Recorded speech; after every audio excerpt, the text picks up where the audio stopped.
Would you recognize this man if he were sitting right next to you on the bus? He could pass as an ordinary face in the crowd, but behind that face is a $10 million reward and a long trail of crime. The FBI calls him one of the most dangerous fugitives in modern history. It makes you wonder, what exactly did he do to earn that title? Since 1950, the FBI's most wanted list has served as a powerful tool in capturing the nation's most dangerous criminals. Over the years, 534 individuals have been featured, and an impressive 494 have been captured or located, many thanks to tips from the public. That's more than 93% success. But some criminals are still out there, vanishing into crowds, crossing borders, and staying one step ahead. In this video, we're taking a closer look at the top 10 most wanted criminals in the world right now, and the shocking stories that earned them a place on this infamous list. Julian Adonai Archaga Carrillas. Let's start with the man the FBI calls one of the most dangerous on the list, Julian Adonai Archaga Carrillas, better known as Porky. He's not just any fugitive, he's the elusive kingpin of the brutal transnational gang, MS-13, and his story reads like a crime thriller, but every single detail is chillingly real. To understand who Porky is, you need to understand what he leads. MS-13, short for Mara Salvatrucha, was originally formed in the gritty streets of Los Angeles back in the 1980s. The gang started out as a form of protection for Salvadoran immigrants, but over the decades it evolved into something far darker, an international crime syndicate with a reputation for violence so extreme, even hardened criminals fear them. Today, MS-13's reach extends across El Salvador, Guatemala, Honduras, Mexico, the United States, Canada, and even Spain. Their list of criminal activities includes drug trafficking, human trafficking, extortion, murder, and racketeering. And behind much of this chaos, especially in Honduras, stands Porky, a man who doesn't just move weight, he moves empires. Julian Adonai Archaga Carrillas was the heartbeat of MS-13's operations in Honduras. He provided the gang with weapons, drugs, money, and most of all, power. According to the FBI, he was responsible for shipping multi-ton loads of cocaine and other narcotics through Honduras into the United States. He's been tied to the murders of rival gang members, and his rap sheet includes murder, racketeering, drug conspiracy, and possession of machine guns. Though he weighs just around 160 pounds, don't let that fool you. His influence is massive and his ruthlessness unmatched. But perhaps the most jaw-dropping moment in Porky's criminal career happened in a courthouse. After being arrested by Honduran authorities for allegedly murdering 2 prosecutors, Porky was brought to court. What happened next was like a scene out of an action movie. Suddenly, 20 armed men, dressed in anti-gang police uniforms, stormed the courthouse. They opened fire on the guards, killing 4 officers, and pulled off an audacious, violent rescue operation that helped Porky escape. It was fast, brutal, and terrifyingly efficient, and it solidified his status as armed, extremely dangerous, and willing to do anything to stay free. Now, Porky is one of the most wanted men in the world. The FBI is offering a $5 million reward for any information leading to his capture, a reward that shows just how seriously they take the threat he poses. But finding him won't be easy. Authorities believe he's still hiding somewhere in Honduras, but he's slippery. He uses untraceable phone numbers from places like Israel and Poland to avoid detection, and he takes extreme measures to keep his location secret. So for now, Julian Adonai Archaga Carrillas, Porky, remains on the run. His name is etched high on the FBI's 10 most wanted list, and with his network, his firepower, and his reputation, he's likely to stay one of the most elusive and dangerous fugitives for years to come. The world hasn't forgotten him, and neither has the law. Omar Alexander Cardenas. Next up is a guy who might not exactly scream fugitive at first glance, Omar Alexander Cardman. And trust me, if you looked at him, you might not believe he could run a mile, let alone dodge the FBI for years. But surprise, this man has been on the run since 2019, and not for something small. Nope. He's wanted for cold-blooded murder, one that happened in broad daylight, outside a barbershop, in the middle of Los Angeles. You really can't make this stuff up. Let's rewind to that summer, August 15th, 2019. A hot afternoon like any other, people out shopping, grabbing haircuts, living their normal lives. And then Omar happened. The FBI later released security footage from that day. At first, nothing looks out of place. Omar's just casually walking through a strip mall, blending in with the crowd.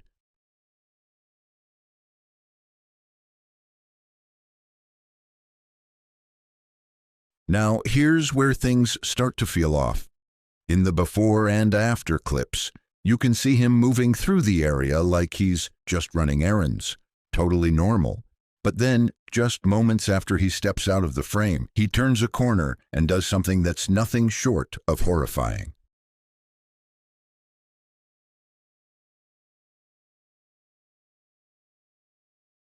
In a matter of moments, Omar approached a man standing outside the Hair Icon barbershop and without hesitation fired several rounds from a semi-automatic handgun directly at his head, killing him instantly.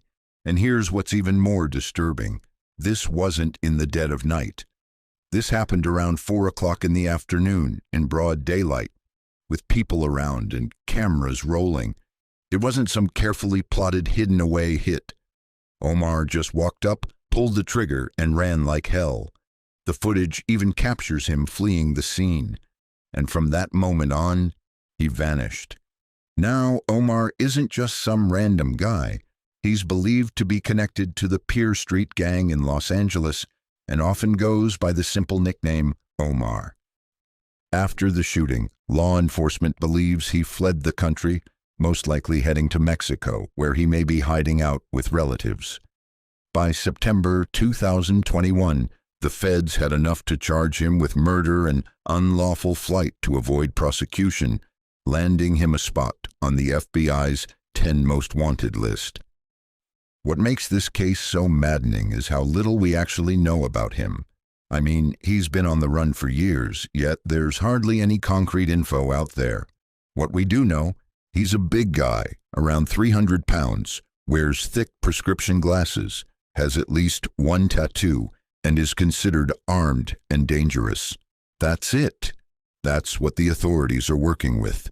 You'd think with a murder caught on camera and his face splashed on FBI posters, someone would have spotted him by now. But nope, nothing solid has come through. So if you think you've seen Omar Alexander Cardenas, don't hesitate. Call the nearest police station. The FBI is offering up to $250,000 for information that leads to his arrest. Ryan James' wedding. The next guy we have here is one of the latest additions to the FBI's 10 Most Wanted list, and his story might just be the wildest one yet. Meet Ryan Wedding, once an Olympic snowboarder, now a fugitive drug kingpin, accused of murder and cocaine trafficking. From the snowy slopes to the drug underworld, this man's life has taken a jaw-dropping turn. Born on September 14, 1981, in Canada, Ryan started out as a rising star in the world of snowboarding. Coming from a family of ski racers, he learned to ride at his grandparents' ski resort, Mount Baldy in Thunder Bay. By the age of 12, he was already competing. In 1999, he snagged a bronze medal at the Junior World Championships, followed by a silver in 2001. His biggest moment came at the 2002 Winter Olympics in Salt Lake City, where he represented Team Canada in the men's parallel giant slalom, finishing 24th overall. But after the Olympics, his path took a dark turn. He briefly attended Simon Fraser University, but dropped out and began dealing marijuana. What started small quickly grew dangerous. Ryan teamed up with Iranian and Russian smugglers, expanding into large-scale cocaine trafficking. In 2006, his name surfaced in a marijuana grow-op investigation, but no charges were filed. However, things escalated in 2008 when he attempted to buy cocaine from a U.S. federal agent. That move landed him a 4-year prison sentence in 2010. Once out of prison, authorities say Ryan didn't just return to crime. He went global. On October 17, 2024, the U.S. Department of Justice charged him with leading a transnational organized crime group involved in drug trafficking and multiple murders, including innocent civilians. The charges are serious. Multiple felony counts, 3 murders, 1 attempted murder, and heading a criminal organization.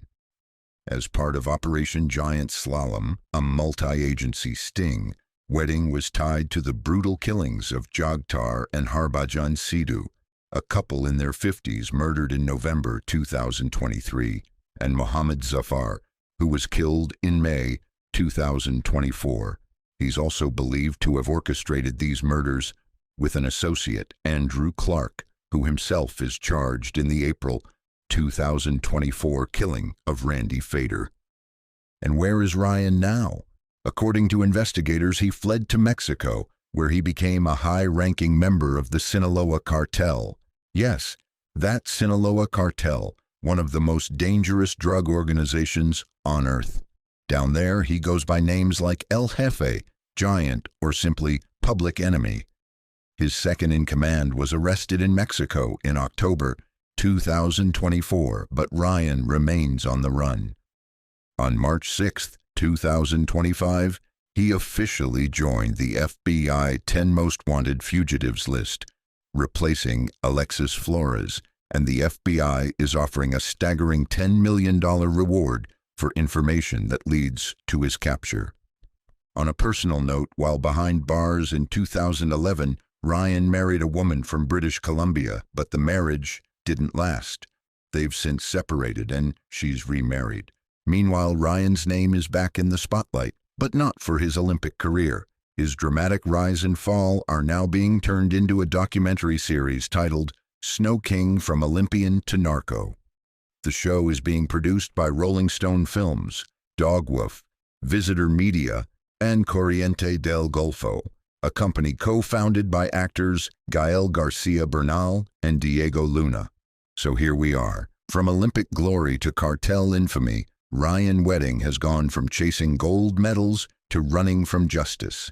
And with a multi-million-dollar bounty on his head, the world is now watching and waiting. Will El Jefe be caught, or will he keep carving his own path through the shadows? Vitel Innocent. Next, we have one of the most ironic names ever to hit the FBI's most wanted list, Vitel Innocent. Yeah, you heard that right, innocent. But don't let the name fool you, because this guy's anything but innocent. His mugshot alone tells you everything you need to know. A wild look in his eyes, teeth bared like some kind of beast ready to pounce. Honestly, it's the kind of photo you'd expect from a ruthless gang leader who's terrorized a whole nation, not some guy with a name that suggests he's a saint. Despite all that, those who have met Innocent up close say he's a whole different character in person. And here's the crazy part. He tries to be welcoming, like he'll actually offer you a sandwich from a cooler and start chatting about deep philosophical stuff like you're just a casual visitor. But don't get it twisted. This guy is powerful and always surrounded by heavily armed men ready to do whatever he commands. It's this weird mix of charm and terror that's made him the face of one of Haiti's deadliest gangs, the Croix Barrière, which literally means breaking barriers. And boy, has he broken a lot of barriers, all right. Mostly the ones between chaos and control. things really blew up in October 2021 when Innocent teamed up with the notorious 400 Mawozo gang to pull off a kidnapping that sent shockwaves around the world. They kidnapped 17 Christian missionaries, including 5 kids, and one of those kids was just 8 months old. The hostages were held at gunpoint for 2 whole months, while the gangs demanded $1 million for each hostage. The nightmare only ended when an anonymous donor paid the ransom. And as you can probably guess, Innocent and his crew didn't use that money for anything good. They immediately stocked up on more weapons to bulk up their gang's firepower. And if you thought that was the peak of his influence, think again. The assassination of Haitian President Jovenel Moïse in 2021 threw the country into utter chaos, and Innocent wasted no time. His gang took advantage of the power vacuum to grab even more territory and recruit hundreds of new members, many of them kids forced into this violent lifestyle. By 2023, Bardas had swelled to around 600 members. That's a whole army, and Innocent's the general calling the shots. But his brutality didn't stop with the missionaries. In 2022, his gang kidnapped 2 U.S. citizens, Marie Odette Franklin and John Franklin. Tragically, one of them didn't survive, and the other was held for a ransom of $300,000. This guy doesn't mess around. Then came November 15, 2023, when Innocent made headlines again by officially landing a spot on the FBI's 10 most wanted fugitives list, taking over from Michael James Pratt, a pornographer arrested for some truly horrible crimes the previous year. But even with all that attention and a massive bounty, Innocent somehow managed to keep slipping through the cracks. It's like he's got some invisible shield or a playbook for evading capture. Fast forward to April 2024, and guess who's casually showing off his lavish lifestyle on CNN? That's right, Innocent himself. In a jaw-dropping interview, he flaunted his fancy home, decked out with gold-trimmed furniture, an absolute contrast to the extreme poverty surrounding him. Watching him live it up while the country suffers, it's infuriating. During the interview, Innocent played the blame game, pointing fingers at corrupt politicians for Haiti's problems while refusing to take any responsibility for the violence he's responsible for. He even claimed that before turning gang leader, he ran legitimate businesses, a hotel and a car rental company, which were supposedly destroyed by the government. Whether you buy that or not, it's clear he's trying to rewrite his story. So do you have regular communications with, as you say, the other armed groups? Yes, we're united, he tells me. The gangs have formed a coalition known as Vivre Ensemble, or Living Together, and collectively they push back on foreign intervention, holding tight their grips over a fractured state, some using terror tactics like kidnapping, rape, and murder to sustain control. Is that something you've participated in ordering your men and women to kidnap? He says he hopes to defend himself in court against those allegations. Now, if you're wondering why he wasn't arrested during that CNN interview, here's the deal. The interview was done in a controlled environment with full cooperation from law enforcement and the network. The goal wasn't to catch him off guard, but to gather intel and raise public awareness about his crimes. Trying to arrest him then could have put the interview team in danger or given Innocent a chance to escape. With his deep connections and heavily armed gang backing him up, busting him isn't as simple as it sounds. So, for now, Vitel Innocent keeps ruling from the shadows, living large, making moves, and keeping law enforcement on their toes.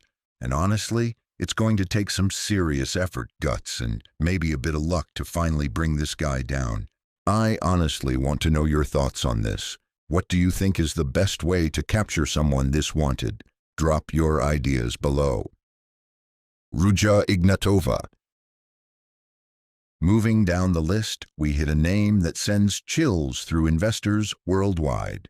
Ruja Ignatova. She's the 11th woman ever to make the FBI's 10 most wanted fugitives list, and she's earned her infamous nickname, the Crypto Queen, for masterminding one of the most jaw-dropping financial scams in history. Picture this. It's 2016, and Ruja, a striking Bulgarian entrepreneur, takes center stage at the Coin Rush Global event in Wembley, London.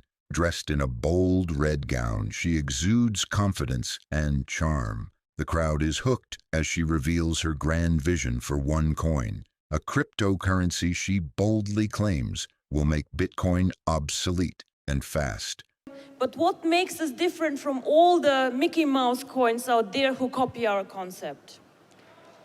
And I'll tell you what makes us different. I believe what makes us different is our vision. We are more than just one coin.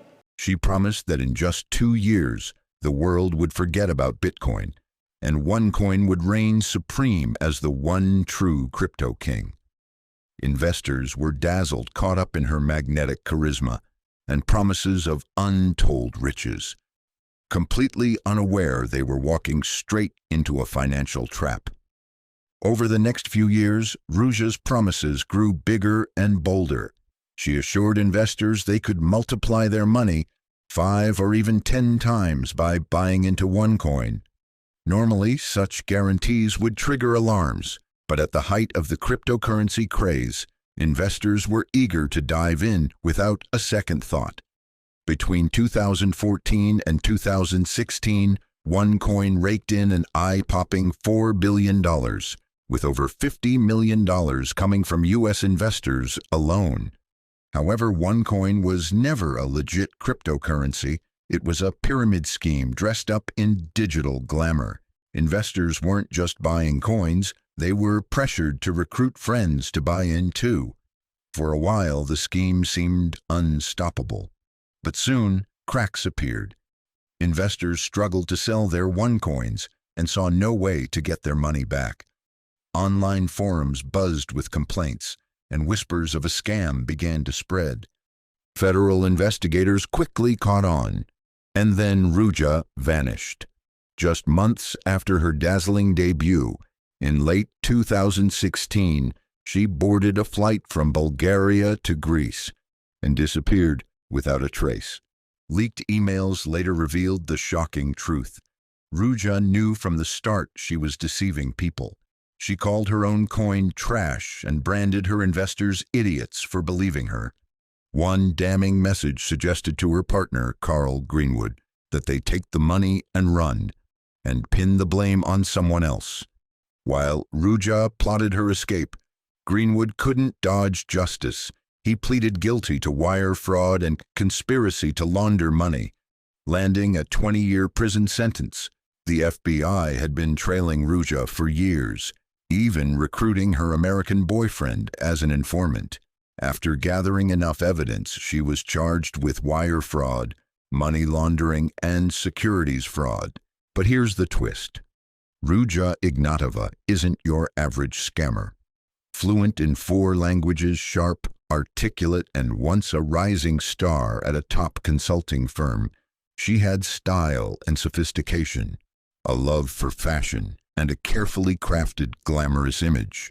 She weaponized all of it to pull off a scam that shook the financial world.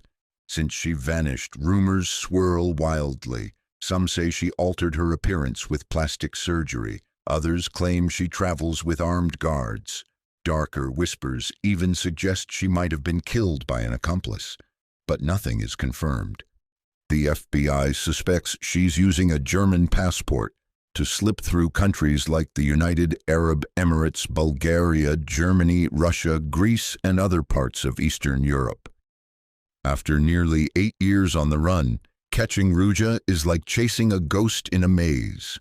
As of now, the United States Department of State's Transnational Organized Crime Rewards Program is offering a reward of up to $5 million for any information that leads to the arrest and/or conviction of Ruja Ignatova. Francisco Javier Roman Bardas. One of the FBI's most wanted fugitives is in custody this morning. Francisco Javier Bardas was turned over to U.S. authorities in San Diego after being arrested in Mexico. Allegedly a high-ranking leader of the M13 criminal organization accused of taking part in drug trafficking, kidnappings, and other illegal activities. Keep in mind, he's already been captured, and just recently, so he hasn't been replaced on the FBI's list yet. But it's important to understand what kind of man we're talking about. Francisco Javier Bardas, also known as Veterano de Tribus, wasn't your average fugitive. He was a ghost in the criminal underworld. Born on December 2, 1977, in Ahuachapan, El Salvador, Bardas climbed the bloody ladder of MS-13 until he was one of its most feared and powerful leaders. He was more than just a gang member. He was the man behind the curtain, allegedly commanding brutal murders, trafficking empires, and secret training camps with military precision. By December of 2020, the U.S. government had seen enough. Bardas, along with 26 other top MS-13 leaders, was indicted by the Eastern District of New York. The charges? A staggering list that read like a crime lord's resume. Conspiracy to provide and conceal material support to terrorists, narco-terrorism, racketeering, and human smuggling. He was accused of helping MS-13 operate like a rogue army, setting up military-style training camps, stockpiling military-grade weapons, and pulling strings to sway elections in El Salvador. According to investigators, this man wasn't just building a criminal network. He was trying to build an empire. And it didn't stop there. Bardas reportedly expanded MS-13's influence deep into Mexico, forming dangerous alliances with cartel leaders and dipping his hands into narcotics trafficking, arms deals, extortion, and large-scale human smuggling. He became the kind of ghost law enforcement agencies whisper about, slipping through borders, changing locations, always a few steps ahead. That is, until the feds put a price on his head. In September of 2022, a federal warrant was issued for his arrest. Then, on February 21, 2025, the FBI added him to their infamous 10 Most Wanted Fugitives list, replacing another notorious figure, Arnoldo Jimenez. The reward? A cool $250,000. His photos spread across the world. But even with all eyes on him, Bardas still thought he could hide. He was wrong. On March 17, 2025, in the quiet town of Teocelo, Veracruz, Mexico, his luck finally ran out. U.S. and Mexican forces working in a coordinated operation closed in and captured him without warning. He was quickly transported to Mexico City, then handed over to American authorities. Just 2 days later, on March 19th, he appeared before a judge in New York City, no longer a ghost, just another criminal facing justice. Bardas' capture is a chilling reminder that no matter how powerful or protected someone may seem, justice has a long memory and an even longer reach. His arrest proves that even the most elusive criminals can't run forever, and that means there's still hope. Still a real chance that the remaining fugitives on the FBI's most wanted list can and will be found. Alejandro Rosales Castillo. Now, let's talk about someone whose name still haunts the FBI's 10 Most Wanted Fugitives list. Alejandro Rosales Castillo. Born on November 26, 1998, in Arizona, Alejandro might have seemed like an ordinary teenager, but by the time he was just 17, he would be linked to a cold-blooded murder that shocked the community of Charlotte, North Carolina. And he's been on the run ever since October 24, 2017. It all started in 2016 when Alejandro worked at a Shomar's restaurant in Charlotte. That's where he met Truquan Sandy Lee Lay, a 23-year-old co-worker with a kind heart and big dreams. The two shared a brief romance, but it didn't last long. Even after they parted ways, Sandy, ever the generous soul, lent Alejandro some money.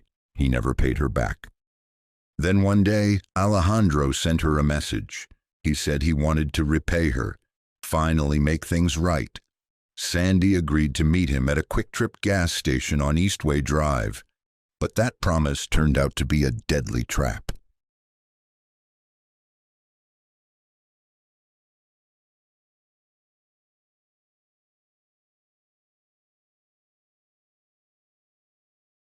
On August 9th, Alejandro was picked up by his new girlfriend, Amia Feaster, in her red Dodge Caliber. They headed straight to the meeting spot. Instead of giving Sandy the money he owed, Alejandro allegedly forced her to withdraw $1,000 from her bank account, possibly at gunpoint. Her uncle later confirmed she emptied her account that night. Then things got even darker. Alejandro drove Sandy out to a remote wooded area in Cabarrus County. There, in the middle of the trees, far from help, he shot her once in the head, a brutal, heartless execution. He dumped her body in a ravine like she was nothing, and fled with Feaster in Sandy's black 2003 Toyota Corolla. The horror didn't end there. The two made a cross-country dash, traveling from North Carolina to Phoenix, Arizona, where they ditched Sandy's car at a bus shelter.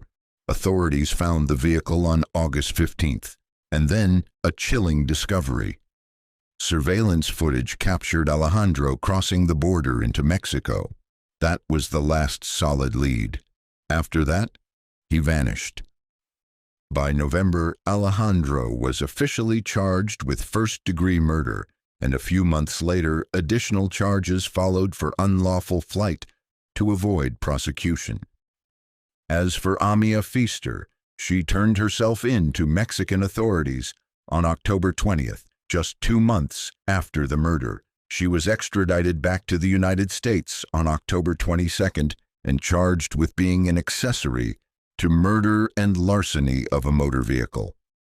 Shockingly, she posted bond and walked free by January 18, 2017. Feaster told officials that she and Alejandro had been hiding out with his cousins in Mexico, but after 2 months Alejandro vanished again, this time leaving her behind. Where he went, no one knows. Today, Alejandro Rosales Castillo is still out there, a ghost with a face on wanted posters.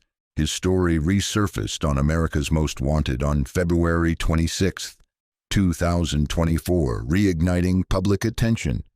The FBI is offering a $250,000 reward for any information leading to his arrest.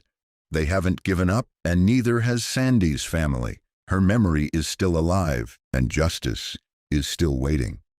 Bhadresh Kumar Chetanbhai Patel. Next, let's delve into the chilling case of Bhadresh Kumar Chetanbhai Patel, a man whose actions shocked many and left an entire community in horror. On April 12, 2015, a CCTV camera captured a disturbing scene at a Dunkin' Donuts shop. At around 9:30 p.m., the footage showed 2 employees, a man and a woman, walking toward the back room of the store. Just moments later, they vanished from view. A few seconds passed, and the man returned to the camera's field, his demeanor calm, as if nothing out of the ordinary had happened during those few brief minutes.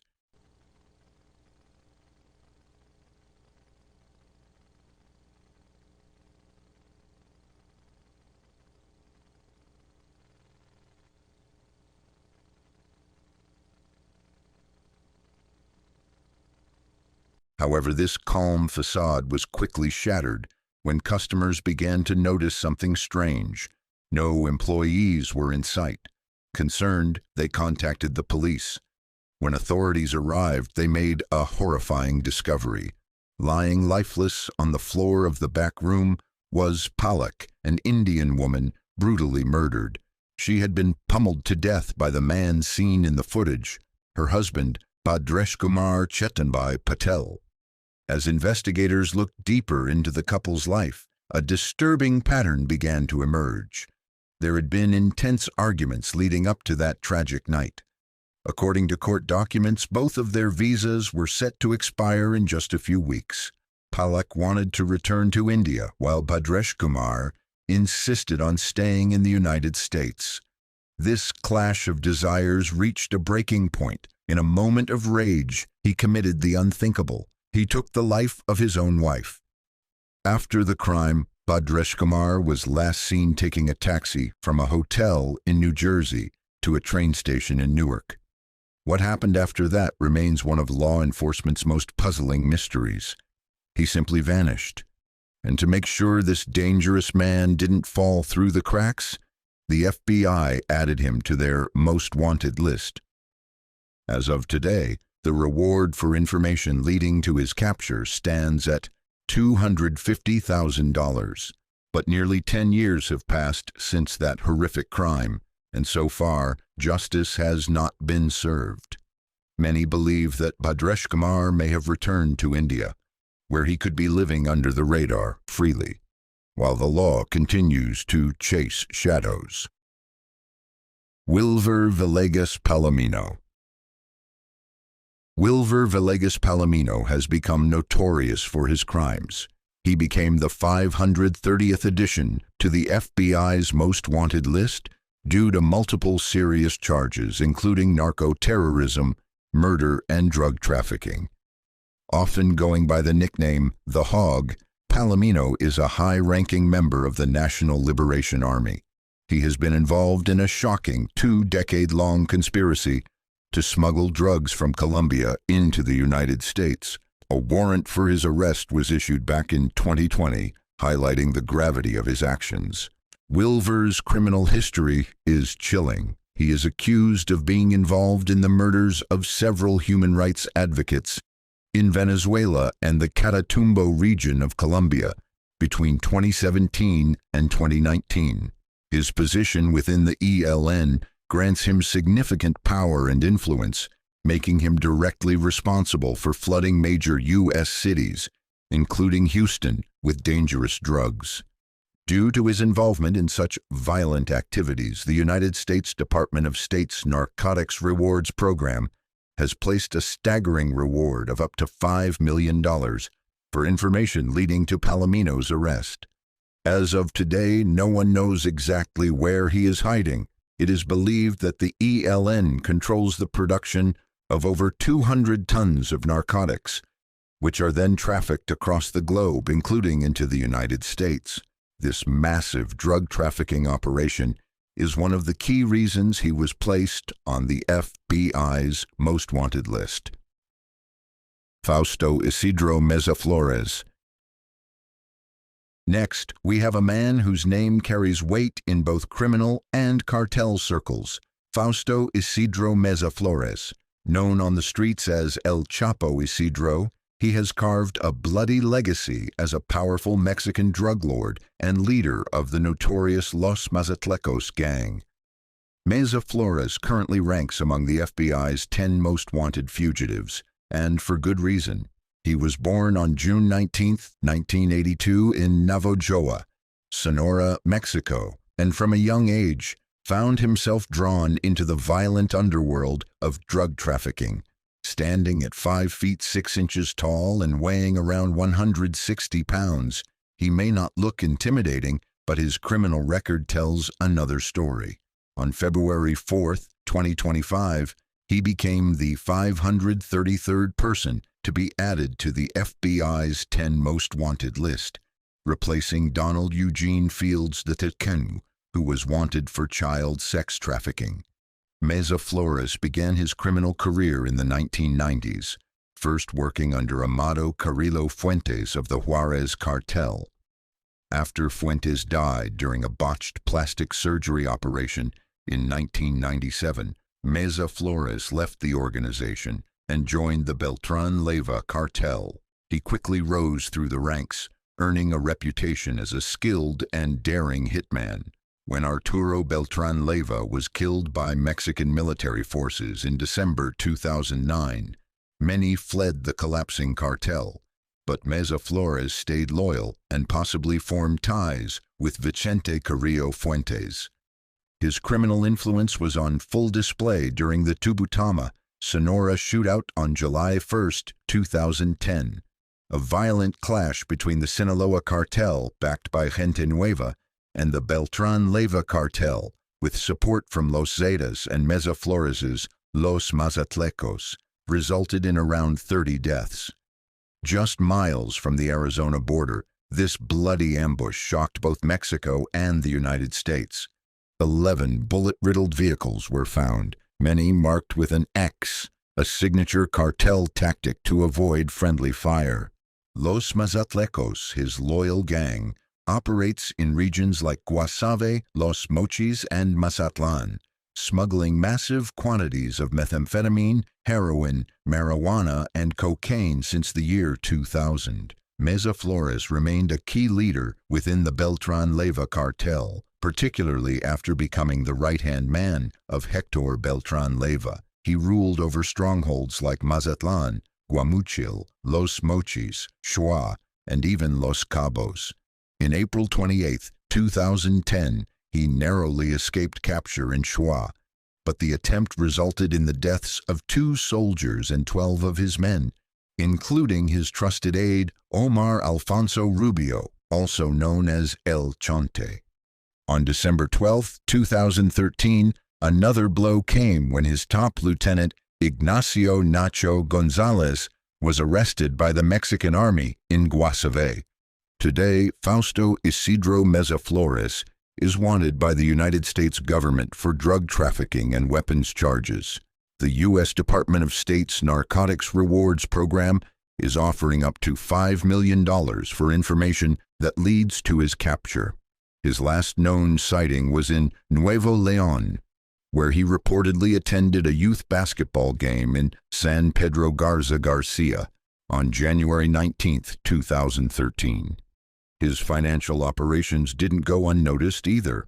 On January 17, 2013, the Office of Foreign Assets Control, OFAC, under the U.S. Department of the Treasury, froze the assets of Meza Flores, 7 of his family members, and 3 companies tied to his criminal empire under the Foreign Narcotics Kingpin Designation Act, better known as the Kingpin Act. Despite the international dragnet, Meza Flores remains at large. Ruthless, cunning, and deeply entrenched in cartel operations, he continues to evade justice, making him one of the most dangerous fugitives in the Western Hemisphere. Now, it's anyone's guess where these 10 dangerous fugitives from the FBI's most wanted list are hiding. It's also unsettling to think that some might even be blending into society, hoping to escape justice forever. Anyway, we'd love to hear your thoughts. Which case stood out to you the most, and why? Share your insights in the comments below. If you enjoyed this video, don't forget to like, share, and subscribe for more riveting updates on true crime. Thank you once again for watching.